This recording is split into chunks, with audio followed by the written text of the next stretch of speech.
Ration കടകളിൽ May മാസം മണ്ണെണ്ണ വിതരണം ചെയ്യുമെന്ന പ്രഖ്യാപനം പാഴായി. മാസം തീരാറായിട്ടും കടകളിൽ മണ്ണെണ്ണ എത്തിയില്ല.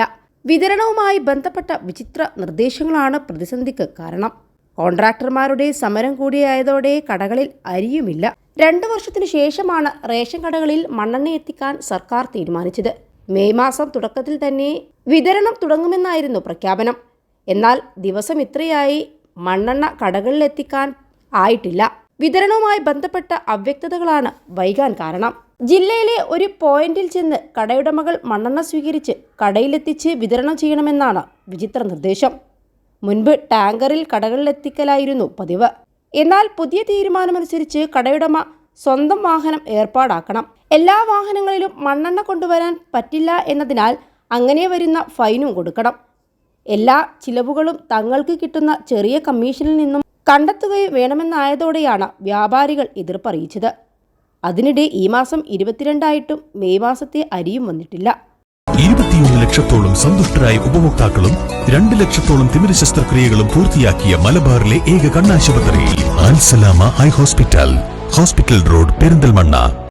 കോൺട്രാക്ടർമാർക്ക് സർക്കാർ കുടിശ്ശിക നൽകാത്തതോടെ കടകളെല്ലാം കാലിയാണ്. അടുത്ത ദിവസമെങ്കിലും മണ്ണെണ്ണയും അരിയും കിട്ടുമെന്ന പ്രതീക്ഷയിലാണ് ജനങ്ങളും. എന്നാൽ കടുത്ത പ്രതിസന്ധിയിലാണ് റേഷൻ വ്യാപാരികളും നാട്ടുകാരും. 4 മാസമായി സംസ്ഥാനത്ത് ധാന്യ വിതരണം നിലച്ചിട്ട്. നോഡൽ ഏജൻസിയായ സപ്ലൈകോ ട്രാൻസ്പോർട്ടിംഗ് കരാറുകൾക്ക് തുക നൽകാത്തതിനെ തുടർന്ന് അവർ ധാന്യ വിതരണം ശനിയാഴ്ചയോടെ അവസാനിപ്പിച്ചു. FCIയിൽ നിന്ന് NFSA ഗോഡൌണുകളിലേക്കും അവിടെ നിന്നും റേഷൻ കടകളിലേക്കും ധാന്യം എത്തിക്കുന്നത് ട്രാൻസ്പോർട്ടിംഗ് കരാറുകാരാണ്. തെക്കൻ ജില്ലകളിൽ ഈ മാസത്തെ വിതരണത്തിന് സ്റ്റോക്കുണ്ടെങ്കിലും മറ്റ് പല ജില്ലകളിലും 15 ദിവസത്തേക്കുള്ള ധാന്യം മാത്രമാണ് സ്റ്റോക്കുള്ളത്. കരാറുകാർ നിസ്സഹകരണം തുടരുകയാണെങ്കിൽ പൊതുവിതരണ രംഗം നിലയ്ക്കുന്ന അവസ്ഥയുണ്ടാകും. ഫെബ്രുവരി മുതൽ ഏപ്രിൽ വരെയുള്ള 3 മാസത്തെ തുകയും കഴിഞ്ഞ ഏപ്രിൽ മുതലുള്ള 12 മാസത്തെ തുകയുടെ 10% ഉൾപ്പെടെ 100 കോടി രൂപയിലേറെയാണ് ലഭിക്കാനുള്ളതെന്ന് ട്രാൻസ്പോർട്ടിംഗ് കരാറുകാർ പറയുന്നു.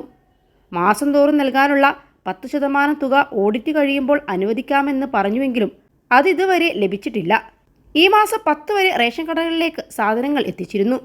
അതിന് മുൻപും കുടിശ്ശിക തുക അനുവദിക്കണമെന്നും കാണിച്ച് കരാറുകാരുടെ സംഘടനയായ Kerala transporting corporation association Supplyco chairman കത്ത് നൽകിയിരുന്നു.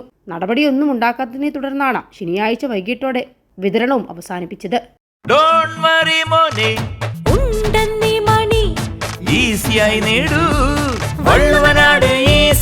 ആവശ്യം ഏതുമാകട്ടെ, പണം ഞങ്ങൾ തരും.